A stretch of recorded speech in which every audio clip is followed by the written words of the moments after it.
Well, welcome everyone. My name is Dana Shen. I am a Ngarrindjeri Chinese woman and I'll be facilitating our session today. Before we get started, I'd like to acknowledge the lands on which I am living on the lands of the Kaurna people, to recognise the elders past and present and the emerging leaders, and to recognise the beauty and wisdom of the country that I'm on. I also pay my respects to the traditional owners of the countries throughout Australia and recognise their continuing connections to land and water. We pay our respects to Aboriginal and Torres Strait Islander cultures and to elders past and present. And I'd also like to recognise that we do this during Reconciliation Week, now more than ever. Before we get started, I just have a bit of housekeeping to go through with you. There will be no live Q&A in this webinar. However, please still submit questions under the questions tab in the GoToWebinar dashboard. The panelists will be taking some time after the live portion of the webinar to address some of these. They will be recorded and made available along with the recording of the live event on the aifs website within the next 2 weeks. We also have related resources that will be available at the handout section of your GoToWebinar control panel. We're going to do our best, but we do have a really big topic today and we may not be able to cover everything, but we will do our best. There's also a short feedback survey that will be open at the end of the webinar. And just to sort of acknowledge that there may be things that we talk about today that will be a bit tricky, because we're talking about working with families that can be often going through tough times. So just wanted to acknowledge that, and that all people here take the time you need if things do come up for you. So what will we be talking about today? Today we'll be discussing ways to work collaboratively with Aboriginal and Torres Strait Islander families to build trust and genuine connection. This invites ways of seeing and listening to families and ways of being and doing with families that recognise their strengths, their cultures, and the wisdom that is at the heart of Aboriginal and Torres Strait Islander cultures. Aboriginal and Torres Strait Islander parents and caregivers have many stories of resilience.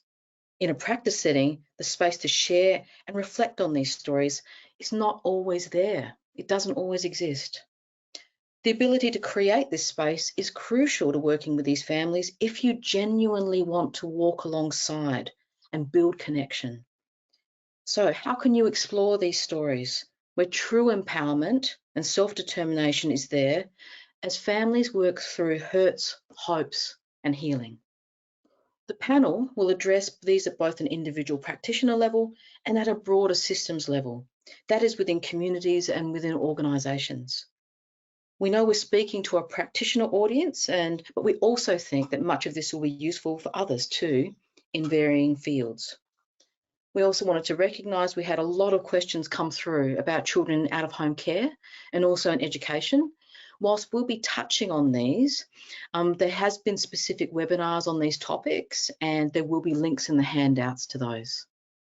So on that, let's jump in and meet our wonderful panellists today. So I'd firstly like to give space for each of them to do a quick introduction of who they are and the kind of work that they do. And I wondered if I can start with Michelle. Thanks, Dana. So my name's Michelle Sweet. I work for Menzies School of Health Research in the Strait Stay Strong team. I've been working for 10 years in that team, and I love doing that work because I get to connect across the country with just so many different communities and families and practitioners, and particularly focusing on developing kind of resources and training. Fantastic. Thank you, Michelle. Now I'd like to welcome Judith Lovegrove to introduce herself. Good afternoon. So Judith, I'm a very proud Ngarrindjeri woman. I've got cultural connections across most of South Australia. So if anyone knows anyone in SA, I'm more than likely family.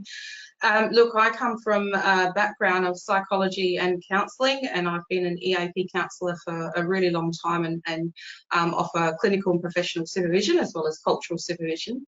I've worked in many different spaces, frontline child protection, in education as an advisor, and in the last few years been more involved in more policy work. Previously was the Executive Director in Aboriginal Health here for the Southern Adelaide Local Health Network, and Now I'm currently the Indigenous Governance and Engagement Lead, working alongside Michelle at Menzies School of Health Research in the Stay Strong Mental Health Division, and really excited to be joining everyone today. Fantastic. Thank you, Judith. And Kym, can you introduce yourself? Hi, my name's Kym Schellen. I'm a psychologist. I've worked in the community for over 25 years. Much of that work, my early work as a stolen generations counsellor, once the Bring Them Home report had been put into practice. And so I was part of the initial responses to that through Cup in Community in Adelaide. So I did that for 13 years. And the last dozen years I've been contracting work in regional South Australia through Rural Doctors Workforce Agency. So my work is actually 100% working in the community. And I think that my practice is very informed, or has been informed, by the work as Stolen Generation Counsellor. It really set me in understanding a lot about the community. Thanks so much, Kym. Well, you're all in for a really wonderful discussion today. So I just wanted to start to really get into the meat of this, around learning from our community and how to be with our community and work well and alongside. So first of all, Michelle, what are some of the general strategies and approaches practitioners can use with families to genuinely connect? Can you talk us through some of those? Yeah, so I think I'd love to start with the really practical approaches, but I think what stands out in that question for me really is about genuine connection. And it's really the most important words that I hear in that kind of sentence and that question. And for me, what comes to mind is reflection. And I think we find those strategies and those approaches when we can truly reflect on ourselves. And I think this week, is often a time where people, they attend incredible events and performances, and where we learn so much from First Nations storytellers and artists and researchers, musicians, sports people. And in the year, we have so much access to online resources and knowledge holders, cultural advisors, and community who give so much into what we can learn and listen. And really, for me, it's about what we do with all of that, and that's what becomes important. And I think we need to reflect on what that means and what we hear and the stories that we're listening to, and how we can keep this learning going, and how we can influence our practice. And in terms of that, when I think of reflecting, I think, well, what is that reflecting? What do we need to do to reflect? And for me, you talked about it earlier in the introduction around having time. And I think it's so crucial, even as busy as we are, to be able to just stop and to be able to listen and take time to ask questions, and ask those questions of ourselves rather than our colleagues or community or the families that we're talking to. It's crucially important that as non-Aboriginal practitioners or researchers, we're asking ourselves those questions and self-reflecting on our own beliefs and our own values. And what do they mean in terms of our interactions? What does that mean in terms of the language that we use? And then reflecting also, I guess, in our practice. And then what do we bring to these relationships? And I guess from there is where we move into to find those strategies and approaches through that self-reflection.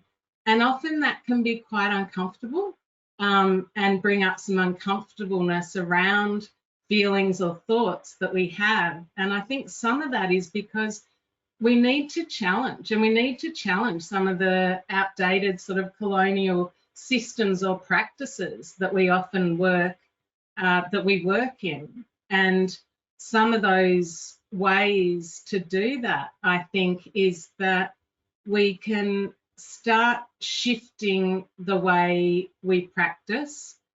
And one of those things I think I learned over time of working with people was shifting the focus from being so outcome driven. You know, like you go into a situation, into a practice or a community, and you've got paperwork to fill out, or you've got decisions that need to be made, or referrals that need to be made. And so we sometimes get caught in that kind of outcome driven approach. And I think one of those things with reflection over time is I've really learnt that I need to focus on connection and building relationships with people. And part of that, I think, is being open and curious, being interested in people, and being able to let go of some of those assumptions that I've brought in to this relationship. So that's some of the sort of ways, and some of the ways I think that, you know, I've certainly learnt to do that is to share something about myself. So that's one sort of breaking of patterns.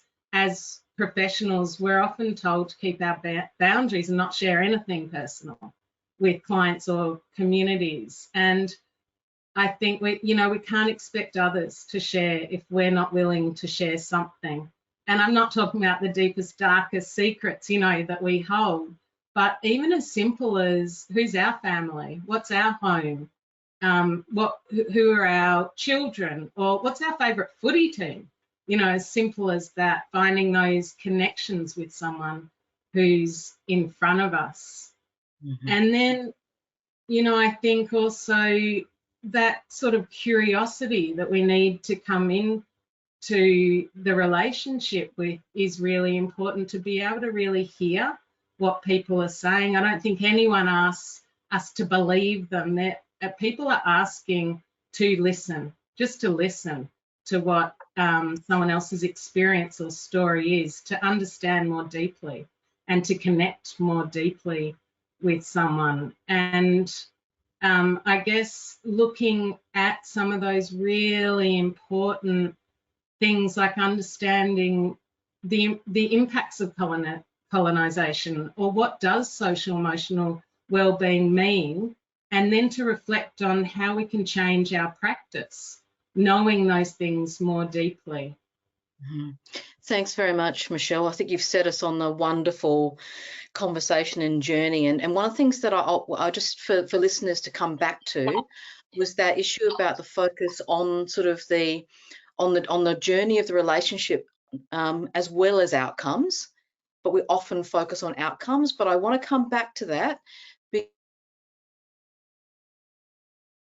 Happen too. So I'll come back to that because we'll be talking about a broader, more systemic, some questions later on. Kym, so Michelle's really touched on that importance of how we connect, the sharing of ourselves, the giving of time. One of the things that I know about you is you spent a lot of time in our community. So that's Narngiri, and so is Jude. And Kym's got a very close connection with our community. But my guess is that there's many practitioners that come to this work that don't have that connection. And I just wanted to see, you know, if people don't have that connection, what are some of the things that they need to do to connect, Kym, from your experiences? For me, I really like Michelle's idea about the relationship, nature of a relationship. I think that relationship is everything. It is 100% everything in working with people. I think it should be in the broader community too, to be honest. I think, but it's something that's paramount in the community, that relationship is everything. As a psychologist, you know, you meet people and they'll say, you know, you'll meet non-Aboriginal people and they'll say, what do you do when they first meet you? That's not what an Aboriginal person does. An Aboriginal person is trying and says, who are you? Where are you from? Who do you know? Oh, we know you. All of a sudden there's a connection being built.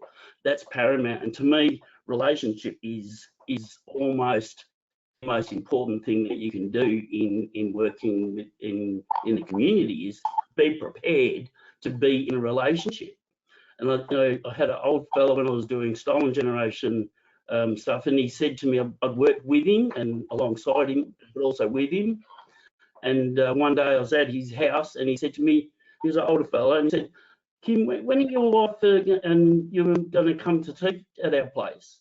And it really shocked me. I sort of thought, wow, realising I'm in a relationship, but the depth of that and what it means to connect to people. So I think that, I really like Michelle's idea of nurturing relationship and being prepared to be in a relationship, opposite of what psychology tells us. I say that my training was, early 90s, and it was pretty old school, and I was a pretty critical learner. I wrote through all my books and questioned everything, and they were starting to question the idea that should psychology be given away. It was almost, this idea that, no one should have that belongs to us.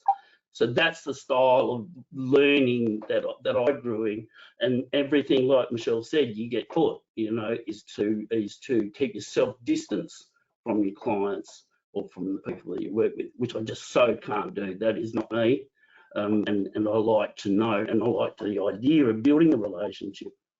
And I think the idea when we build that relationship, you're actually saying to the person, I actually want to know you.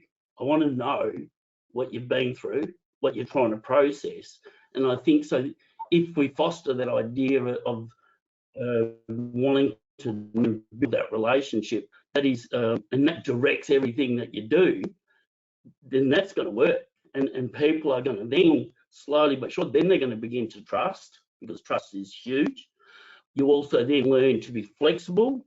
And I think that idea of nurturing a relationship is probably the first thing that non-Aboriginal practitioners could be learning to do, is thinking about those ideas about developing that relationship, because relationship is everything. And it's not just with each other, it's with land, it's with community. We had a Prime Minister a number of years ago say something about the idea that people living out in the desert were actually making lifestyle choices, and highlighted that our great leaders completely didn't understand relationship,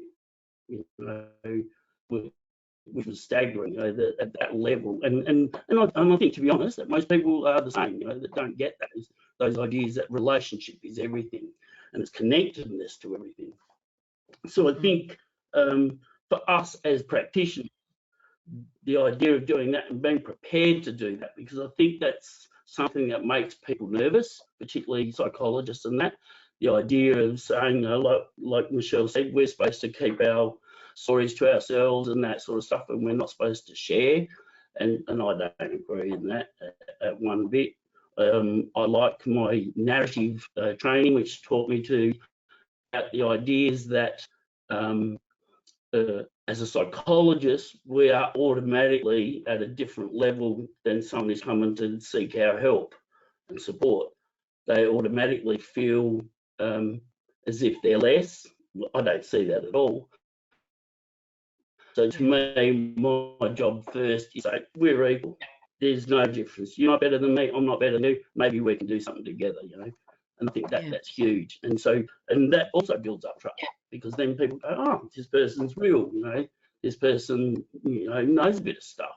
So I think that those things are, the first things, in understanding. Another thing that I think of is understanding that the work that we do in the community, there's lots of nuances, that what we think is something, or that there's fine detail that people don't get, and those things are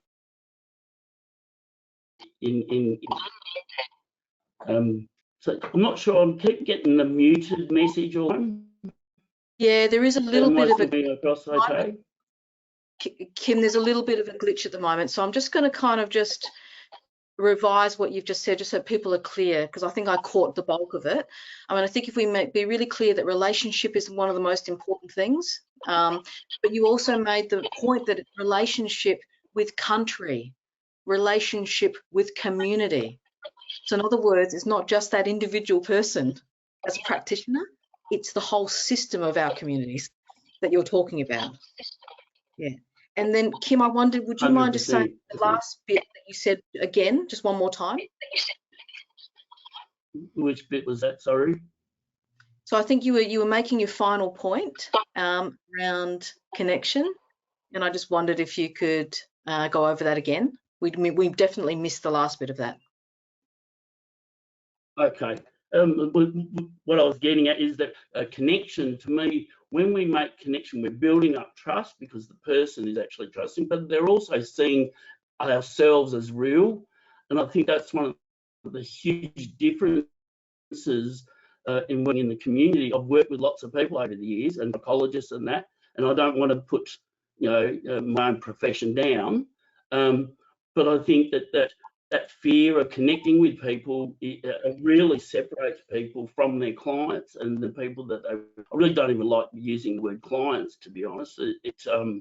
It's a very clinical word, you know, and but I know I get that some people prefer that sort of language, but you know, the idea of making that connection is the way you build up that trust, that connection for community, that connection with that person and their family. And it's, you know, often my work is more that I'm start work with a particular family member. Next thing I'm working with the whole family, and or their grandparents or their parents or whatever. And it's that connection, like you said, you know, with the whole community. But I think it's the building blocks, you know, to and be prepared to take that change, that flexibility, because we have to be flexible. I probably don't know many psychologists that do home visits or meet in parks and all that sort of stuff. I personally love that stuff, and but that's part of being, you know, I think that often we get stuck in ideas of going, well, you're the client, you should do it the way we say, and that's not the way I see it at all. The other way teaches flexible, teaches you to engage with that person and understand, and then you sort of understand what are the stories. Then they start to tell you about their stories and what they're trying to process. Yeah. So I hope that's what you were. I can't remember exactly what I said. No, that's exactly. So thank you so much, Kym. And we'll come back to Kym, but Jude, it would be great for you to talk about a couple of things. The first one is about identity. So a lot of people have asked questions about how to have the conversation in respectful ways with people about identity. Could you speak a little bit about that first? Yeah, look, I guess in order to unpack what identity might mean to someone, it's really important to understand that identity, Aboriginal identity and Aboriginality are two complete. Basically, identity is really core to understanding who we are as people, where we belong in the world, who we're connected to, and is basically shape everything about who we are. For instance, to talk about identity, we identify ourselves through our family connection, through our surnames, through our clan groups. And I introduce myself as a Ngarrindjeri woman, but I'm also Ghana, I'm also Warringah, I'm also Wakaniwani, I'm also connected to a lot of other nations. And the moment I start talking about my family's surname and who my grandparents were and great-grandparents, there's always some kind of link. But I'm going to go back off the point of what Michelle's made and Kym. It's really important to distinguish the way we're trained as practitioners to engage with people. Most code of ethics or code of conduct that we have in any profession inhibits our ability to really engage with people because we're told we can't, you know, disclose anything personal, we can't make anything too personal in conversations, we stick within the parameters of our professional boundaries. But in reality, it's really that we need to make sure we let our wall down and we're giving space to be able to connect with people. The way we identify one another as Aboriginal people, we want to be able to connect with you on that level as well.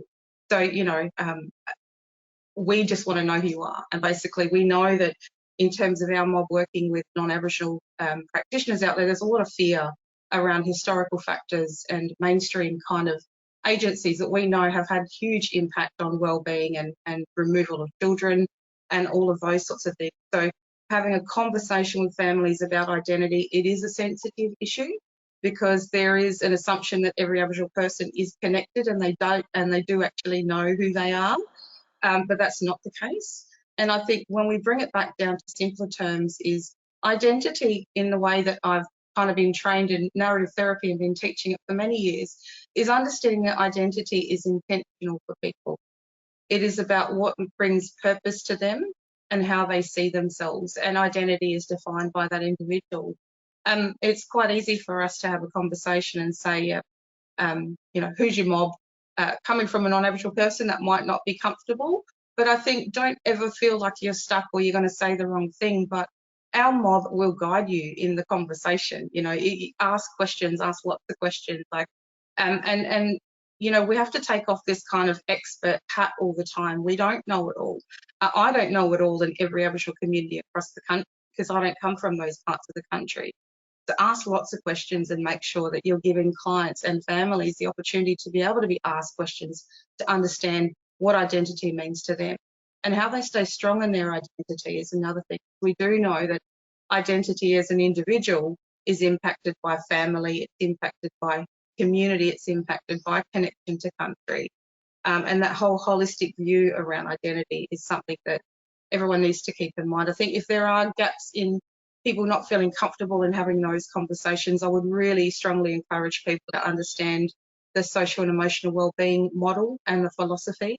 There's lots of really great tools, particularly on emerging minds, that people can link into to understand a little bit more about identity to Aboriginal people. Thanks very much, Judith. And panelists, just to let you know, we've got quite a lot of questions to get through over the next 15 minutes. So I'm kind of moving through them at the moment. So I'll come back to things where I can, okay? Michelle, I wondered if you could talk a bit more about, so we've kind of focused a little bit on individuals, but both yourself and Kym have broadened out to talk about broader connection and community. What would you suggest are important for practitioners to consider as they get to know a community? What would you suggest is important? Yeah, I think it's interesting hearing, you know, Kym talk when you've worked in that one community for so long. I had a small experience of that working in Alice Springs for, you know, 14, 15 years. So had done that, but predominantly I'm working across different communities. And so I think that brings maybe a different response than what, you know, you might have as well. And so some of the things, it might be very quick and, you know, you're moving into a community where you actually don't really have a contact there or know a lot about it. And so for our team, we work alongside Aboriginal people and Torres Strait Islander people. And so that's a really big thing to be able to do that. But sometimes that's not always the case. And so some of the things that we do is having a look at, you know, if you're in with a group, then having a look who's in the room, who's the important people I need to talk to, who's the elders, and also again, being curious, not having to come in and know the answers. Like Judith said, it's those asking those questions. I think we get told a lot not to ask questions, and it kind of freezes, you know, where we are at times, but asking those questions and connecting in, and again, understanding what kind of services are in the community, what Aboriginal and Torres Strait Islander services might be there that you can talk to, and who are the best people in that community who need to be involved in these discussions. So even if it's that one-on-one individual, who's the family, who's the community that may need to be involved? Mm-hmm. Thanks very much, Michelle. Kym, I want to come back to a couple of things because of you mentioning the work that you've done with the stolen generation. So I sort of want to frame this question with that, but also in a broader way. In our work in social services, we talk a lot about complexity, the complexity of a family. the way I like to describe it is more that we're working with families that have a lot of worries and a lot of big things that they're having to work through. So I wondered if you could, in your answer, consider a couple of things. First of all, your thoughts about the working with big issues and things that when there's lots and lots of things going on for a family. But also, I imagine you might have something to say about the identity work because you've done it with the stolen generation. So I wonder, maybe the concept of complexity too. What do practitioners need to consider when working with lots of worries and a lot of big things? It's a huge question in a way. In the work that I do in working, particularly with stolen generation people, but not only stolen generation, because I don't think I've ever worked with a family that hasn't been affected by stolen generation in some form. You know, even directly, my mother-in-law is a stolen generation person, so I don't think I've ever come across it that no family was affected. I doubt that very much. So the complexity, you know, that idea of connection, you know, that we talked about before, to me that is very complex. You know that we are not alone, and people are part of, you know, when we think of, you know, from a psychological point, systemic, you know, systems theory, that, you know, people are part of systems, you know, within a family, within the bigger family, within the community. And then we add the Aboriginal context. That's very complex, because then it goes to land, it goes to responsibilities and all that sort of stuff. So it's hugely complex. And I think that the things as practitioners, one of the things that practitioners often don't get to see those complexities because they're guided by pre-existing knowledges, or that what they believe are knowledges about where that person or where that community is at, that family. And I think that these preconceived knowledges really get in the way of understanding the complexity of what people are trying to process and deal with. I think that one of the in my work, I always take a lot of time when I'm first you know, starting to work with a person, is having a look at the referral that I'm getting, and trying to pull that apart, that referral, and trying to understand what is that like for that person to hear these things. Usually those referrals are loaded with lots of diagnoses and all this sort of stuff, and reports and all that. And I think that these knowledges, so-called knowledges, really can blind us and block out understanding the stories that people have actually been living, and the complexity of those stories, you know, in understanding, you know, that doesn't just affect me, it affects this person, it affects the family, it affects the community.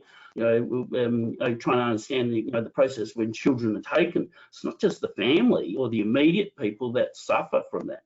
The community suffers from that. So it's quite, connectedness makes it very complex.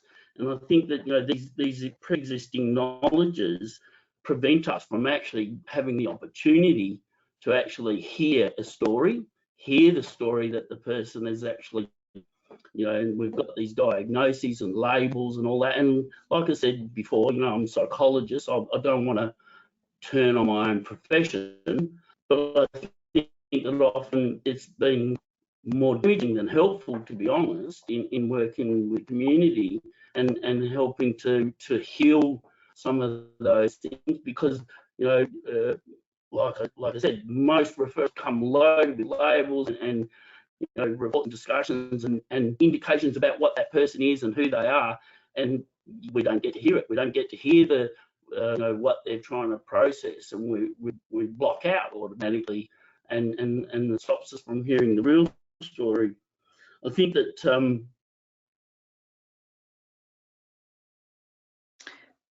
Kym, the power of the written word is a big thing. You know, Kym, we missed the first part of that sentence. I'm gonna come back to you because your internet is slowing down quite a lot, but I will come back because you were about to say something really important. So, Jude, one of the things that, you know, is is the challenge of actually making connection. So we've talked about that, and making connection with community. It's hard to create the spaces to make that work well. I wondered, from your perspective and the work that you've done, what is it that's needed in teams and organisational supports to better able to build systems that can do this, from your experience, Jude? Yeah, look, I've worked in lots of different spaces, government, non-government, and work in very challenging conservative environments where, resistance to change was quite prominent, particularly when it comes to understanding cultural ways of doing and being, and engagement. But I really can't, you can't underestimate the power of education and exposure, because we don't know what we don't know. So a lot of it is really trying to, immerse people around cultural ways of doing and being, sharing stories, and bringing back that narrative. And look, we know a lot for our communities. We have these dominant stories that kind of take over strengths of stories, and people's strengths in community, and those sorts of things. So we need to make sure that we're bringing those conversations into the space. They may be absent in our work, and they may be absent in our team. But, I think a little bit of exposure, a little bit of education, cultural training. There's all sorts of cultural training. You could do cultural learning, cultural awareness, cultural safety. I never say competency, because that means we tick a box and we know it all. It's a lifelong journey around developing that cultural intelligence to be able to. But we can all do little bit ourselves. We sometimes are working in systems that are lots of red tape. We can't make a lot of change. It can be really disempowering to us as workers as well. I know I've definitely gone and beyond boundaries to be able to get outcomes for families in the past, which got me in trouble as well. But I think there are real little things that we could do around how, and I'll draw from what Michelle and Kym have said around genuine time taken to engage with mob, and to listen to them, to understand their stories, and to really try to understand the power imbalance. Whether we're Aboriginal or not, when we're working with families, there is a historical disadvantage that we just kind of born into. There are these things that are kind of invisible, and we talk about impacts of colonisation, but this is an intergenerational kind of born into. And even me, I'm mindful of my own privileges. I mean, I've had access to education that I know a lot of other mob haven't had access to. So the way that I see it is that each and every one of us can do things in little ways to make sure that we are influencing people around us, around trying to understand better engagement strategies, and really deeply, meaningfully connecting with people. And also taking the time to go and engage in some training. Like I said, we don't know what we don't know. We need to get people out there. We need to get them curious and interested. And what I do feel is, in spaces, I've often shared some real life examples of tragic circumstances, of things that have gone really wrong, and given examples around systems that have really kind of impacted on good outcome, particularly around child protection. There's so much we could do to prevent child removals, but we know there's lots and lots of gaps in those services, which kind of keeps things moving along. So yeah, I think thinking about reconciliation as well, we really need to leverage off the systems that already exist within organisations. I walked into an organisation where there was a reconciliation action plan. It expired 18 months prior. It wasn't reviewed. 90% of it wasn't delivered. And it wasn't until I came on board, I thought, I'm going to do this. And I basically wrote it myself, engaged with community, engaged with Aboriginal staff, and basically pulled it together in a way that I knew there were realistic things that we can actually work towards achieving, but also making it the emphasis around the governance of that. It doesn't sit with Aboriginal people. It's not our problem to try and address. It sits with the decision makers. And so approaching the genuine allies in teams, in leadership roles across organisation, it's kind of like, if I can't influence that change, I'll get in someone else's ear to make sure I can get their voice, to carry and influence my messages. So, being strategic in that way, and definitely seeing some great in that regard. Great, Reconciliation Week. So don't underestimate the RAP. And it's not just a week; it's a journey, constant. It takes work, it takes effort, and every little bit counts. Right. Thanks, Judith. Kym, I want to come back to you, and I just wanted to just summarise what you've already said and what I heard, and I had a question for you. So I guess one of the things that I heard around the response around complexity and issues of complexity is a couple of things. First of all, that connection in and of itself in our communities is complex, and what that all means. That there are times when we will be doing referrals that are written in particular ways that a family might not want to look at, might not understand themselves. So a couple of things I just wanted to check with you about that. Is it useful then to write referrals that a family would be comfortable to read and understand? I guess that's question one. And the other question I had was, you talked a bit about how because of our training, that can make us blind to really seeing the narrative and story of others. And I just wondered, given that we have to hold on to that, there are ways we have to work, structures we've got to work, what do we need to let go of to be able to do that? So 2 questions, referrals around families, and also how do we sort of know what the jobs we're in and the professions we're in, but are able to let go. Just wondered if you could address both of those.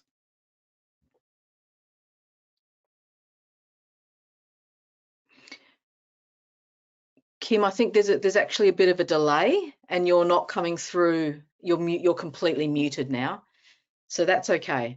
But I think you gave me the thumbs up that I was on the right track with the things that I was saying, that I heard you and what you were saying. Okay, yeah, you are. We can't hear you at the moment at all. So I'll move on and I'm going to try to come back again. Cool. All right then. I wondered whether I could now have a chat with Michelle. So Michelle, one of the things that has come through as a key question for people is really about practical resources, things that people can really use and apply. I wondered if you could speak to some of the ones that you think are going to be most useful for people.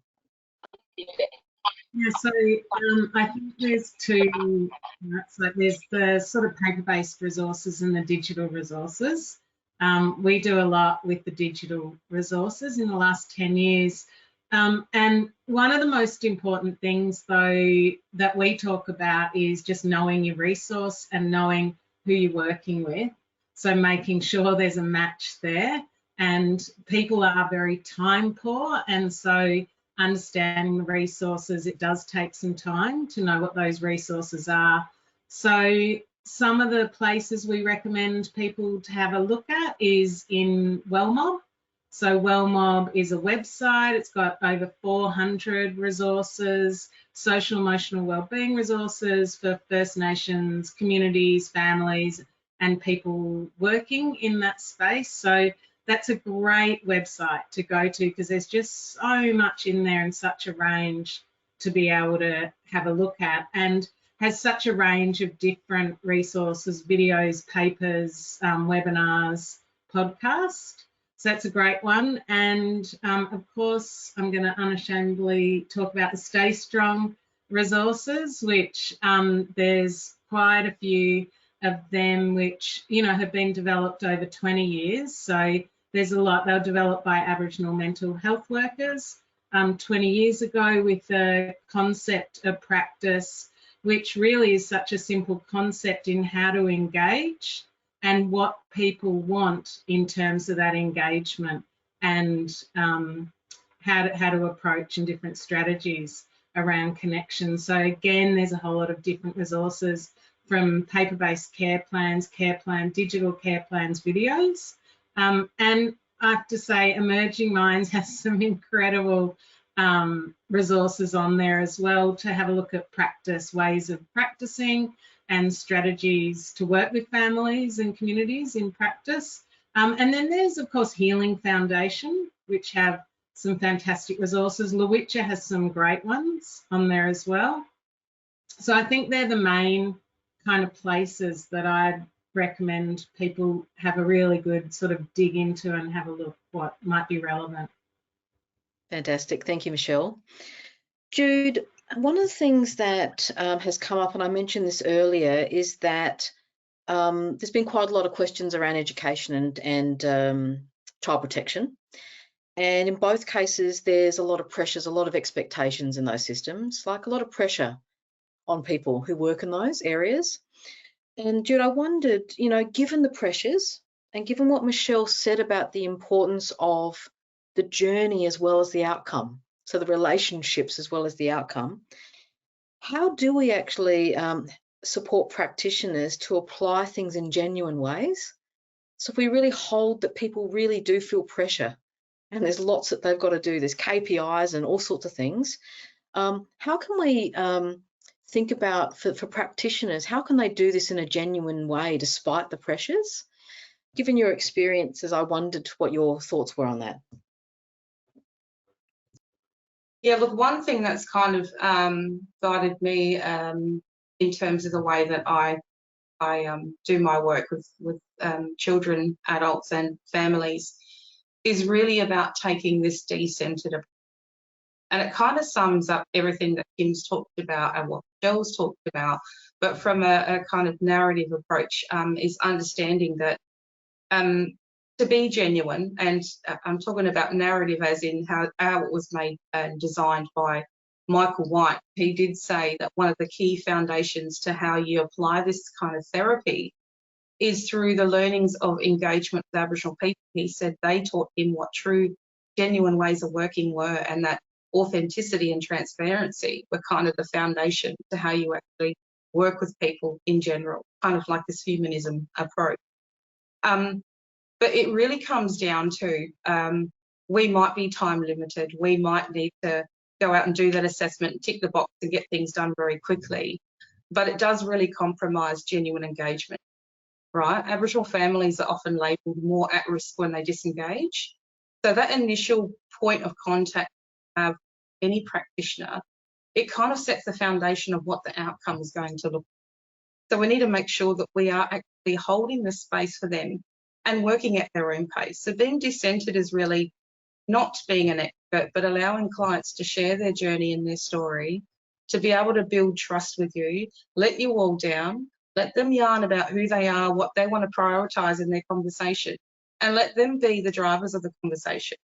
Let them try to find the solutions to, you know, what the concerns are, because we're very quick to try and fix the problem. Like Michelle's first point was, we're coming in here outcomes focused. We're not, you know, focusing on that journey. And that is where the goal of the work is. It's really about, and I think coming to that point really is the importance of reflective practice in how we apply that. You know, when we do look at the positive outcomes we do see with engaging with families, we need to take time to pause and think about what worked really well and what could I have done better. And, you know, I know that in order to keep registered with any kind of profession, supervision is really important. We need to have it in place. And one thing that I've always practiced as well is making sure that I take time to practice deity. Like I really try to make sure that I tap into my own kind of reflection and make sure that I'm drawing on the best that I can to improve ways of how I engage with mob. Because it is really challenging, really is. Challenging sectors, you know, we want to impress our bosses, we want to follow policy and procedure, but we also know that that does compromise outcomes sometimes. So, you know, making sure that we stay within a safe space, and, you know, our reflection of our own practice basically is reflective of outcomes at the end of the day. How well you engage with mob, how well you yarn with them, what time do you give them? And essentially, I will leave this point here is, if our mob have one really good experience with a non-Aboriginal practitioner, you're likely to get more mob coming to that person. Like we have this Nunga grapevine that we've got, everybody knows. If they've got one little bad experience or one wrong word comes out, we kind of go, yeah, they're not a good person, I didn't feel comfortable. So, you know, it's quite real in terms of how we vouch for one another. As practitioners in the workforce, I know that there's been a lot of people. I mean, I'd happily send mob to Kym because I know the way that he works and I know how respected he is in the community. And if there were people that needed to do some work around projects and research, I mean, Michelle's number one on the list because I know how she works with community. And essentially that's it. It is a reflection of how you work. So taking the time and, you know, one thing I will say is, it doesn't matter what your qualifications are. It doesn't matter what your job title is. Our mob don't care about that. They want to know they can trust you. They know that they can engage. And so just being as genuine as you can, give a little bit of yourself, and we know we can trust you. Mm. And Jude, it sounds like, and correct me if I'm wrong, but it sounds like it's really worth spending the time early in the relationship. Absolutely. It will make all the difference if you spend the time early. Okay. Yep. All right. Thanks, Jude. Kym, I want to come back to you and just check in about the sound at the moment, and just to see, because for me, I think you've got something to say about this too, about the importance of how to really build genuine connection when there's quite a lot of pressure.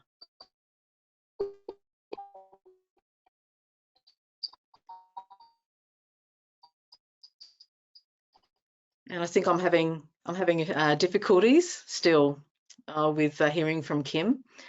Yeah, I'm really sorry about that, Kym. We just can't quite hear you at the moment, though I know you've got so much wisdom to share. I'll try one more time, because we have just about 8 minutes left, so I'm going to try and come back one more time.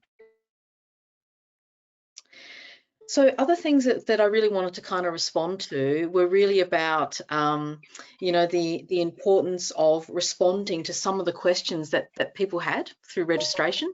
So one of the key questions that came through was around how to build connections in on.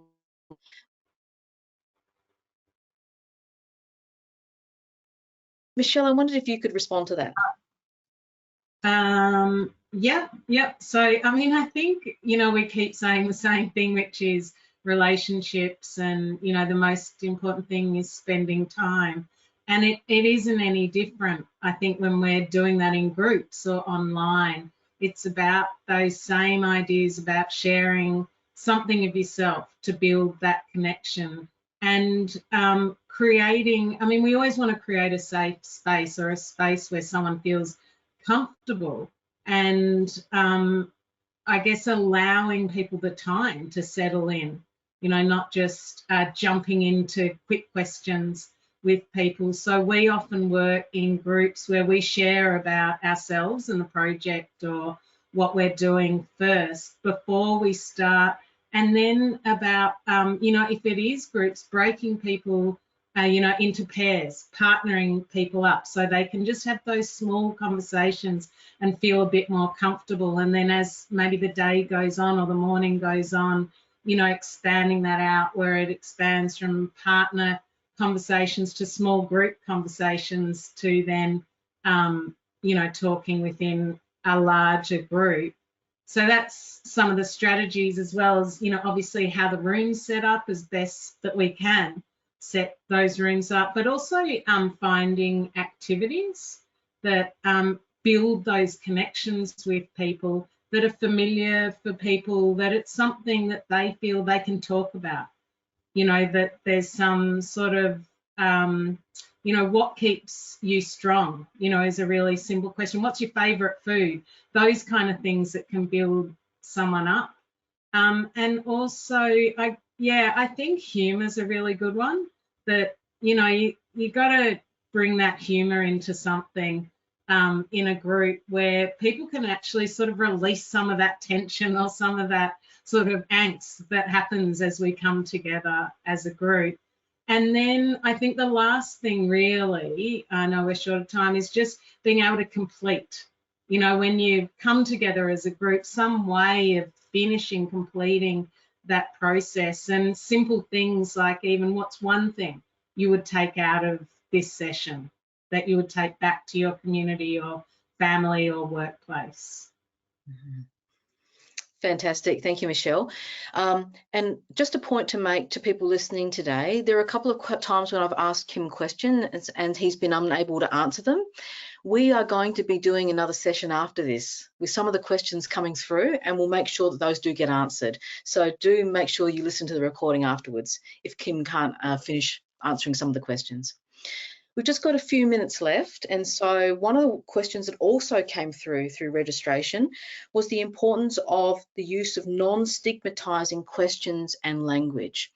So Kym, I just want to come to you and see if we can test your your mic there, and if you're able to talk about how to kind of avoid, stigmatizing in language with Aboriginal families.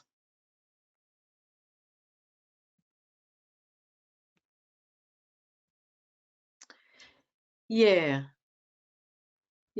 Oh, I think again, I'm not able to hear Kym. So don't worry about that, Kym. We'll come back to you in the recording. Jude, I wondered if you could talk a bit about the how to have a non-stigmatizing approach to communication with families.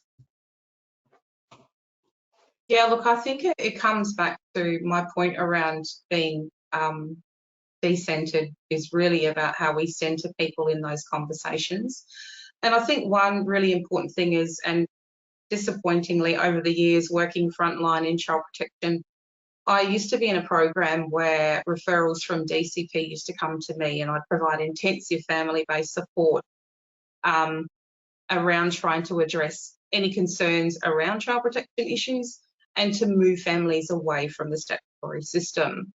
And I, time and time again, would be really disappointed to see the terminology used to describe our families so deficit focused, nothing coming from a strength base. So, talk about protective factors and risk factors, but it's very heavy on the risk factor side, which, I mean, it kind of makes sense if child safety is not, is a really serious issue, but, we do have things that we can draw on with people's strengths around addressing some of those issues. I think one really important thing is breaking through this idea of us and them, as in workforce and client, or as in professional and client, or as in Aboriginal, non-Aboriginal, because I think that kind of thinking is a real barrier to developing a really kind of strong resonance in terms of, therapeutic alliance or whatever you might want to call it. Not ever referring to people as you people. That really irritates us, mob. We get it a lot. But there's things that you need to make sure you don't use acronyms. So one thing that annoys everyone is using APSI in everything because it's much shorter to type. Now you're either too lazy to type it out, but we would respect Aboriginal and or Torres Strait Islander. It needs to be spelled out because it's not about being an acronym, because people do find that really offensive. But I think doing your background work in knowing the community that you're going to be working in, if it's a new community, doing your homework, tapping into elders, knowing how to yarn, what's the local lingo that you refer to. If we're talking about child protection, do they call it welfare? Do they call it something else? So making sure that we're using a simple language that's connected to, I guess, the literacy level and the local language of community is really important. I think, I think one more thing I would say is allowing clients and families to be able to sum up what the experience is for them and really using their words. That is such a powerful yet underestimated skill that we can use to be able to really, bolster up these preferred stories and stories of strength where we can really empower them to be the drivers of change and to find solutions and to hold the space and really validate what their experience is. I think there is never enough time that we can continually develop our skills and being able to engage with mob, yarn to them, respectfully, be curious. Someone says they feel like they're depressed, we can't say we understand what depression feels like. We can't tick a box according to the DSM and say they meet this criteria, because everybody's experience of depression is different. So we need to unpack that. What is it for them, and use their language. That's quite a powerful thing. Thank you so much, Jude. So we're really, really close to having to end now. So prior to ending, I just wanted to thank so much the presenters and us working through our tech issues. And as I said earlier, we'll have a bit of a yarn afterwards and answer some of those questions and others. Thanks presenters, audience, AIF's communications teams and child family evidence and evaluation team. Remember to subscribe to AIF's newsletter to be notified about recording, and reminder, remember the survey. If you could fill that in, that would be wonderful. We look forward to joining you at our next webinar. Take care, and we look forward to seeing you again next time.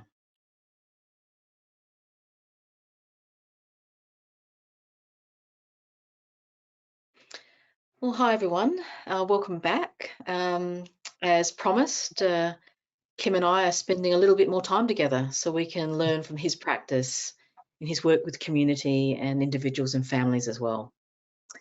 So, hi Kym, I wondered if we can start with the first question that I have here, which is really around language. So, questions have come through from practitioners about how to speak to families in ways that are non-stigmatizing, practical and effective. And I just wondered if you had a view about, from your practice, how best to do that. Yeah, it's a really big question. Again, it's a huge question actually. When we think of stigmatized language, or when I think of stigmatized language, I think of language that puts people describes people in particular ways that they are not okay with. So, and I think this is one of the huge problems for practitioners, is the idea that immediately when you're actually starting to work with a person and you have a referral, that there's an immediate lot of stigmatizing going on. You know, that referral has some descriptions in that referral. You know, and that's I think I spoke about that previously. Is that my first important work is the actual referral, looking at that referral and actually trying to destigmatize what's on that referral. You know, so there's language on there, which is particularly mental health is probably, often I have this thing in my head that's often mental health does more damage than good, because what it does is that it reinforces you know, this language that pathologizes people. So to me, the first part is that depathologizing, and actually, you know, so that we can actually open up our heads, open up our minds to what's going on, and what is this language like for that person. So you know, like I said earlier, the first part is, for me, is to actually go, what does this referral look like? I know what it looks like to me. What does that referral feel like to you, you know, for this client, this person that's come to you and sort of saying, I think I need your help. And I'm already feeling pretty pathologized, and, you know, and thanks to systems, you know, very clinical systems that are ingrained in these ideas. So I think, you know, when we think about stigmatized language, it's a really tough one, because, you know, obviously we want to depathologize and we want to normalize, and that's part of the work that I like to do, is normalize. So we hear the story and we say, what's happening? How come you got this referral? What's been happening? And then look at all these words that are in these referrals, and I will read them out to people, and people often don't even know what they mean. And I'll really use that as an opportunity to go, well, you know, let's normalise that. So really, you're a traumatised person and you're responding in this particular way because this is what happened, this is who helped you, this is who didn't help you when you were dealing with those traumas, and that, whatever that. So that's a pretty broad way of saying it, but that is exactly what I do, is try. But then we've got the problem of language. I don't want to be condescending to people either, as if that they don't know language. So often I will clarify language and try and normalise it in terms that make sense and simplify it. But I think that the system is really good at, you know, I think, you know, particularly around ideas of child protection and education wise, we still have these ideas that are very stigmatizing. So at one level we have systems that say, oh, you know, we really want to help people in the community, you know, Aboriginal people, you know, there's lots of things that make it really hard for them to function the same ways as people that haven't gone through these experiences of, you know, of colonisation, the traumatisation of that, you know, stolen generation, all that. And so, but the systems at one level, the system says, oh yes, we want to make sure that, you know, we want to fix that. That's really bad. But it still uses language. It still actually has this idea. But at the end of the day, we're still right. And I think that can be really hard. So when we're trying to actually depathologize and not use stigmatized language, it's already there. So the client has already been exposed to that. And is actually living that in a way, and often I find clients are often very almost guarded. So they go, you're a psychologist, so they're a little bit guarded about that. They usually look me up and down, and they sort of go, where are you from? And they start asking questions and all that. But there's still this internal guard, you know, that there's this internal guard because I think this stigmatized language, which is mainly pathological, you know, about them, about these people, and they've been experiencing that for a long time. And I think so when someone, you know, sort of says, well, I'm going to go see a psychologist, I can imagine their heads going, really? What the hell would he know? You know, what does he know about my story? What would he have a clue about my story? And so the use of language, although, like I said, I don't want to be condescending and suggest that they don't know what that language is, but it's not only about the language, it's about the concepts that come with that language, you know, the pathologizing of experiences and things like that. So my job is, first and foremost, is to really try and avoid using that language. But if I do use it, then I want to explain it. I like to make it simple and keep it simple so that they get, without being condescending, because I think you can be condescending if you try and use language that's too simplistic. You know, and in all fairness, it depends on the person too. You know? Some people are wanting to know that language. You know, some people want to understand that. Others don't. You know, and feel a bit, you know, downgraded if we use language. So the use of language, and I think that, you know, one of the things that I like language myself, full stop anyway.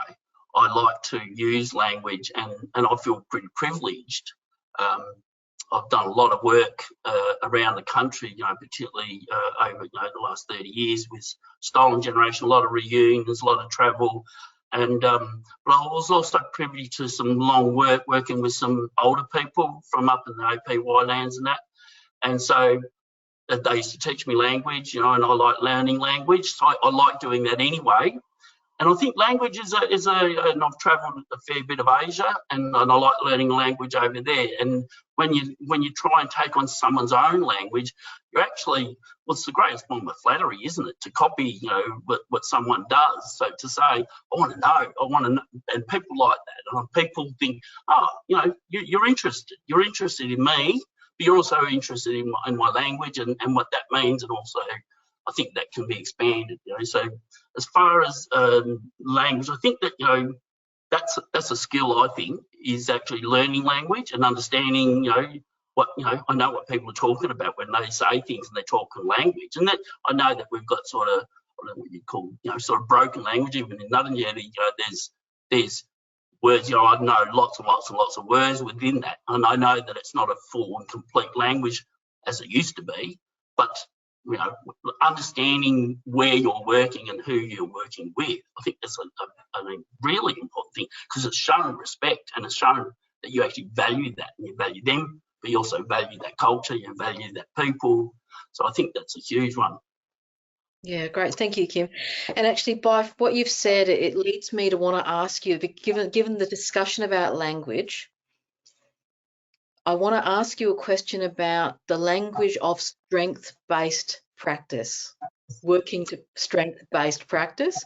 Yes. I wondered if you could talk to me from your point of view about Yes. what that actually means in practice. Yeah. So I'm probably, I don't know what percentage of psychologists have done narrative, but I did narrative. And to be all fairness, I did narrative. I was doing narrative training when I was training, because I'd come across ideas that were quite contrary to postmodern ideas when I was studying. And I was one of these people that wrote all through my textbooks, scribbled on them, and would write things like, what a load of garbage, what about this, what about that? And I remember coming across postmodernist ideas, and with David Epstein and Michael White. There's also the Galveston School, you know, in the US, where that stuff, those postmodern ideas have started to develop. So those ideas really interested me, and that was real to me. I found that to be more real. So when thinking about ideas of, ways of seeing the person in that. I think that school of thought is really important. So when we use strength-based ideas, and I like these ideas, and I think they can be really important and really helpful. They can also be, we've got this language now of neurodivergence, which sounds great, and when we look at it from a point of view, and I like that idea. I like that way of thinking. But also, it worries me a little bit sometimes that can be used to pathologise and actually dismiss certain things. It almost sort of suggests, and so for someone that's, well, I'll use the example of, say, attention deficit, ADHD. Neurodiversity is used a lot in that area, attention deficit and that sort of stuff. Yet, however, my worry for that is that there can be a dismissal of trauma because there's huge parallels between ADHD behaviours and trauma behaviours. And what worries me is that I think that for practitioners to be mindful that this language can actually be, is it part of reinforcing old ideas? So if we say, oh, well, this person's just got that, oh, well, it's ADHD, and that's neurodiversity, and that suggests that it's an innate thing, and whereas maybe that's not. And are we dismissing? Going back to the strength-based ideas, that's when we were talking in the last session around the ideas of hearing and understanding a story in the context of relationship, with the person, with their family, and the way they do relationships, and the high importance of relationships.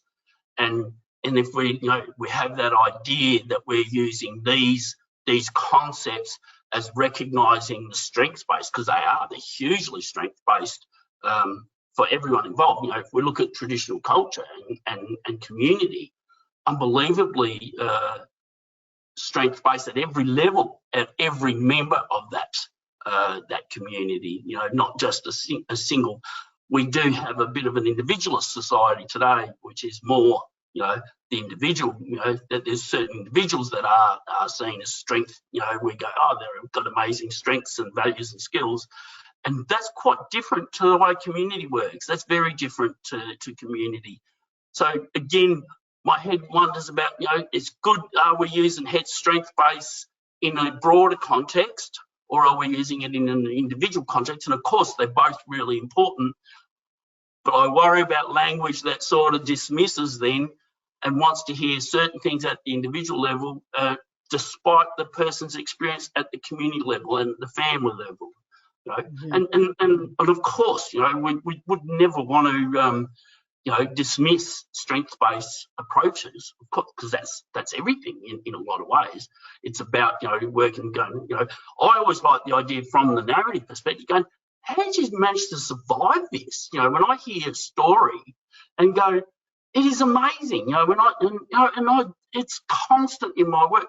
My head is staggered, and I'll say, it amazes me what you survived, and how amazing, what you've managed to do despite these things.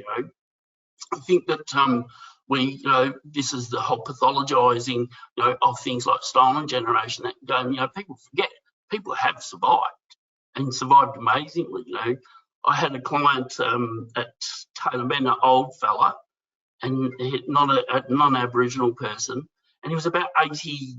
85, I think he was, and he had gone his whole life. He'd gone through quite significant trauma as a child, and he never. And I said to him, I can't say to you, because my head says it'd be really rude and disrespectful of me to say, well, we need to help you get to deal with that, because clearly he had dealt with that. He'd survived that and actually had family and grandchildren and all that. You know what I mean? So I think that they're the strength base, when I think about, those ideas. But, thinking, that strength-based is an idea, and I really like the idea, and I really work for that idea, I am also a bit mindful about what does that sound like from, if we take it in the context that often people are being referred, and then referred in a pathological way, that they're in a pathological way, like highlighting pathology rather than actually survival and resilience and amazing survival skills. Mm-hmm. Hopefully Thanks, that's partly answers it. It does, and it really leads me to the next question I wanted to ask, which I think you're touching on elements of this anyway. So there is a lot of discussion in service world about complexity and what that means around. I tend to think about it more as, people going through different things in their lives. There's ups and downs. This can happen in all different ways. But the term complexity is often used, and I just wondered if you could talk a bit about how you think about that, and what that means in relation to your work, and what you think practitioners should be thinking about when they're thinking about complexity. So when you're asking the question about complexity, are you asking the question about the complexity of what people are dealing with, or about complexity of the work that we have to do in working with people? That's a fantastic question. I wondered, could you address both for practitioners? I'll try. I can try. To me, I have this way of working, and it's just mine. It's just what I do, and I've been developing it for about 10 years now. And it's just this idea of having frameworks for people to tell me their story. And one of the things about that, I had a fella in Riverland, and he Aboriginal fella, and he'd come a fair way to come see me, and he went on. We had our first, initial, looking at the referral, which I usually do, and then he went on. He spoke for about probably a good 10-15 minutes, and he was and I'm writing down all this stuff, and I'm listening to this, and he got to the end. He goes, "So, and that's it." And I went, "Wow." I said, "So that's the extremely condensed version of your life. It's got to be way more complex than that. It's got to be way more than that." And he really reminded me of this idea that people are, taught to do that almost. You know what I mean? But no one really knows, the depth of what you've experienced as a person, and how complex it is. How every the saying, the Native American saying, you don't judge me until you've walked a mile in my moccasins. And when you break that down, you think about that, the amazingness of that is so significant. It's such a smart saying, because for me to have experienced the same as you, that means I had to experience the same people, the same places, the same family, the same everything, same teacher, same everything. That's just not possible. And all of a sudden, so the complexity is the part where we go, wow, that means that there's billions of combinations of stories that are really possible. And to hear that, and we go, do we go, oh wow, that is really hard. That's just too much to try and. But to me, that is the important part. So to me, the complexity, people's lives are so complex, and I can't know that until I slowly start to understand. Go, well, what have you been through, and who helped you through those things? Who didn't help you through those things? So to me, you can have a similar set of experiences, shared by a few people. There'll be such complexities that are separating those stories, and we go, oh, you experience this creates this, and this creates that. And from a scientific point of view, I like neuroscience, because neuroscience sort of gives me a bit of a tool to help say to my clients, well, you know, this is what the brain does when it's gone through trauma. We know now way more than we used to know about these things, but still, that is still, so we sort of clinicalise that, but it's still not as complex as actually the story, you know, what someone went through. So to me, that's a privilege, you know, to actually hear someone's story, because you're never going to hear that from anyone else. That's their unique story, and it's so complex, and it's taken their lifetime to so far, depending on how old they are, obviously, to get to that, you know. So and I think that the mental health system, I did it myself, we tend to have this thing of going, you know, we've got to have it fixed soon. You know, my first trade was mechanics, and I used to say to myself, well, you wouldn't keep taking your car back to the same person, would you? You know, and not be fixed. But we're not cars, you know. It took me quite a lot of years to go, well, that's just not humans. We're not like that. We are very complex, you know, and whole lots of things happen in that. So, and I think that the system very much likes to have us, even, you know, as a psychologist, doctors go, oh, we'll give you 6 sessions, and, you know, you better write us a letter and tell us, you know, why you need more. And it's like, really, you want to unravel someone's life and the complexities of that, particularly when we're dealing with trauma at really compounded levels. That's not going to happen, and that's just unbelievably unrealistic. But I think that people actually do that. They did, like that fella that went, okay, you know, in 10 minutes rattled off his whole life. It's like, wow. So I think people think that they have to do that, that we should you know, I should be fixed sort of soon, you know, really quickly, and it's just not like that. So when I think about the complexity for people, I think that's the way I think about it. I think that, you know, life is complex, and I can never understand how complex it is until you start to tell me that, you know. That from the other point of view, the complexity of the work, doing the work, I think it's very complex for the very same reasons. Because if we try and minimise it, and this is my, we talked to the last session about, you know, the preoccupation with, you know, and that's why I sort of pull apart, deconstruct referrals, is because what that does is it shuts us off to that language, it shuts us off to that understanding that, and it's trying to simplify. Oh, well, this person has, it's amazing how many referrals I'll get. They'll say anxiety, PTSD, sometimes they'll say, very rarely, sometimes they'll say complex PTSD, but more often than not, depression, anxiety, PTSD, and 6 sessions of CBT, and as if that's going to do the job, you know what I mean? And so the client then thinks that that's the way it is, you know, the doctor. And one of the things I love about the community is that the community, there's a level of resistance in the community that sort of says, I don't buy that actually. I don't really buy that. I know what happened to me. I know what I have experienced. I know what my community has experienced, and I know what my broader community has experienced. So when you come up with these, you know, little referral and this language and these diagnoses and these labels, I think I love the resistance that it says, yeah, I sort of call it on that. You know, I'm just not sure if that's quite true, and I think that resistance is pretty cool actually. But I think from the practitioner's perspective, the complexity is actually being able to actually resist making it really simple by just following the person, you know, the doctor that said this person's got this, and the psychiatrist that said he's got this, this, and this.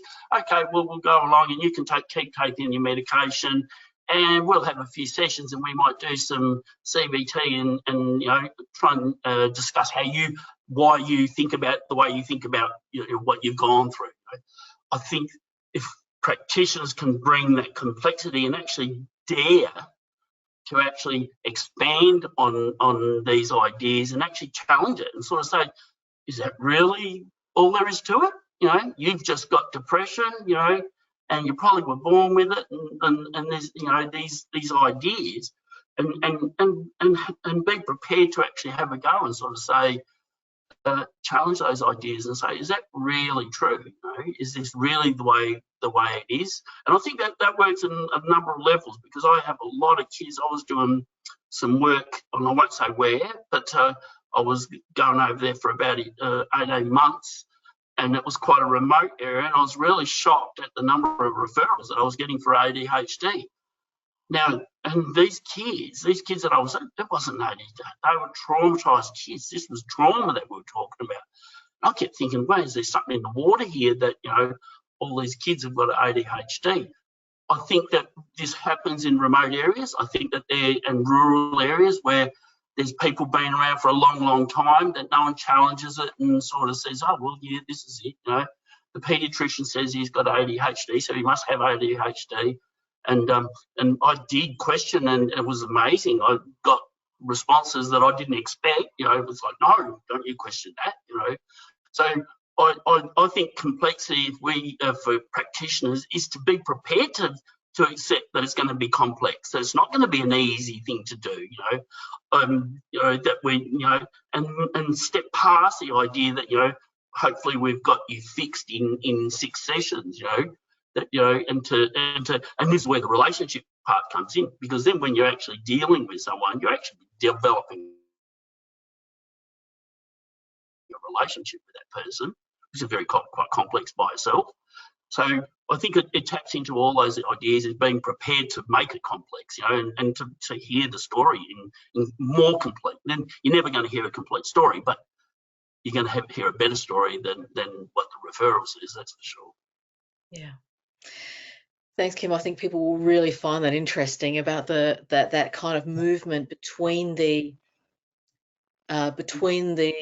you know, the consumer, the client, the practitioner, Yeah. and how it reinforces each other. Yeah. People will love that and be able to explore what you've talked about. So thanks, Kym. No problem.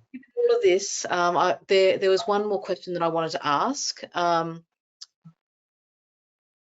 There's a number of people that are listening that will work in really tough social service systems with a lot of expectations, a lot of pressures, a lot of rules, a lot of ways of doing limitations, etc., etc.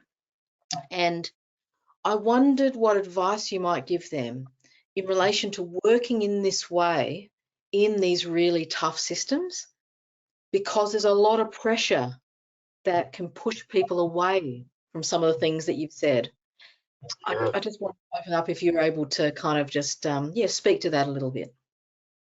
100%. So you're talking about the child protection system and child education system as well, aren't you? So exactly. I think there's, go on. Yeah, no, that's exactly right. And there's just so much pressure on people.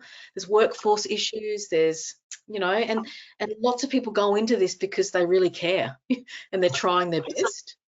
Yeah, I think you're dead right. And I've often wondered that myself. I worked in Glenside for about 6 months in the chronic schizophrenia ward, and I was really dismayed a bit, you know, about the lack of empathy that some of the nurses, and I used to think, but surely you took this job on because you wanted to do better. You wanted to help someone, you know what I mean?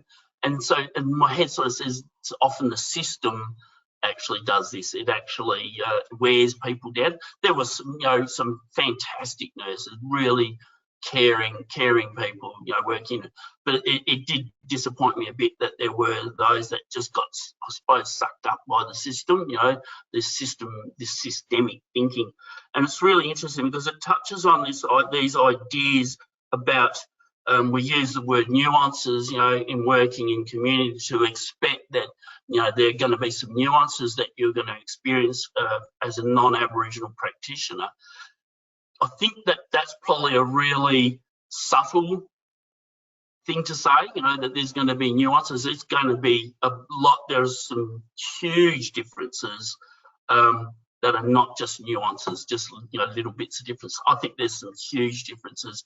So I think one of the things for practitioners that coming from within child protection and education ideas, or, you know, from those systems, that there is definitely language there, and I think we talked about this in the last time, that sort of suggests, and like I said earlier, you know, we want to address some past, you know, difficulties and traumas, etc. But really, we still believe our way is the way, and I think that that's a strong a strong message, particularly in education. I see it in education, this idea not recognising there's huge, they're not just nuances, there's quite different ways of being as an educator, and traditionally what an educator would do, experiential learning versus non-experiential learning. When I did my training, back in the 90s, I remember doing my honours and I was told don't do anything. I wanted to do Aboriginal learning, the learning styles, as opposed to non-Aboriginal. And I was basically told don't do it. Now, I was stubborn and I did do it. And it was interesting because there was only then sort of going, oh, well, we don't talk about that sort of stuff. So this is at, I did my honours at Adelaide Uni, and I was shocked to hear those sort of approaches, and so it was very much the idea, well, that's too tough to discuss. So when I know it is a long time ago, it's 30 years ago, or more, but I think those ideas are still pretty strong in those systems. That idea that our way is the way, the mainstream Western way is the way. And I think that for practitioners, if they could only try and immerse themselves in a different way of thinking, and try and question themselves about, is this the way of thinking? We have, I always think about this idea, of experiential learning that, for Aboriginal and traditional cultures generally worldwide, will generally not stop children. And I always use the fire. They won't stop the children from touching the fire or too much, because then they go, well, they're not going to do that again. And then we don't have to worry that they're going to do it again. Whereas the Western way is very, no, don't touch that, don't touch that. And 30 years later, they're still worrying about whether that child's going to touch the fire eventually. So one way is to me is very very smart, and one way is quite different. And I think there's reasons for that, of seeing the world and all that. I think that one of the huge things that I've become very interested in the last decade or so is the idea, the huge difference in understanding from a collectivist culture to a non-collectivist culture. And there's lots of research and there's lots of anthropological stuff that actually talks about this, where Eastern, which includes Australia, is very quite different to Western. Western is a collectivist, and it always has been, because it experienced temperatures, which they had to store. That storage was important. You had to herd animals first, and if you herded animals, then you needed to store for them. And then, but in Eastern, you didn't have animals to herd, particularly in Australia. You couldn't herd a kangaroo. Good luck with that. And so there was no storage. So it was more different ways of adapting to their environment, and dealing with their environment.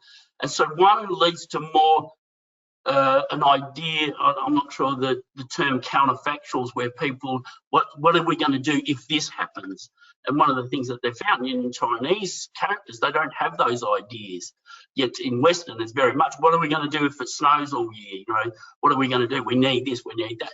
Those things, and I know it's a little bit off topic, but it's not that off topic as we think, because it is the idea that changes the way a culture thinks and how they deal with things and how they. So to bring it back is that Aboriginal learning is very different to non-Aboriginal learning, and there's huge, like I said, not just nuances, but there's actually quite huge differences. One is very seen as very protective, and one's not. One is going, we've got to get through. We need you to be as capable as possible. That includes experiencing. You have to experience, because that makes you more capable. And it's a bit funny when I sort of see here, I left home 15, and I hear, You know, people, I know obviously there's, you know, housing is that work, but when I hear, you know, 35-year-old men living with mum and dad still, my head goes, what? You know, and of course, you know, we've got the housing problems now, so I'm not thinking about that, but I'm just thinking about this idea, you know. So I think for someone that's from child protection, there's definitely huge differences in the way that changes the thinking. And for the challenge for child protection workers is to be able to actually go immerse and go and understand, go, what does this look like, an experiential learning culture? What does that mean, you know, in the real picture, without going, oh, but it still means that you can't do this and you shouldn't do that, because that would mean you're a bad parent. Do you know what I mean?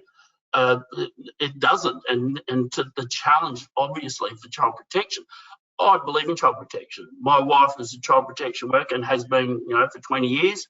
I believe in it. I believe it in principle. It's in the application and the understanding that where I see some problems, you know, it's concerning. And this is why we go, it's still continuing. We still, you know, in a way, we still see stolen generation practices still going on. It's just hidden behind an inability to actually try and understand and go, what does it actually mean? What does it look like to be an experiential, a culture that actually brings up their children experientially? There's a huge difference. And the same for education. Education is the same. The way we teach, that was, you know, my area that I really liked in early stages of, you know, doing psychology was, you know, the learning styles, you know, how you learn, and there's huge differences, you know. And there's a lady called Catherine Ellis who's not been around for a long time, but she's from Adelaide Uni, did a lot of work on this area, you know, around the different styles of learning and what that meant, you know what I mean? The idea, you know, for Aboriginal people is, you know, you shouldn't put someone on the spot. You know, that comes out like, you know, avoiding eye contact and all that sort of stuff. So it's not so much about that. It's the idea you don't put someone, you don't make someone feel embarrassed in front of other people. You just don't do it.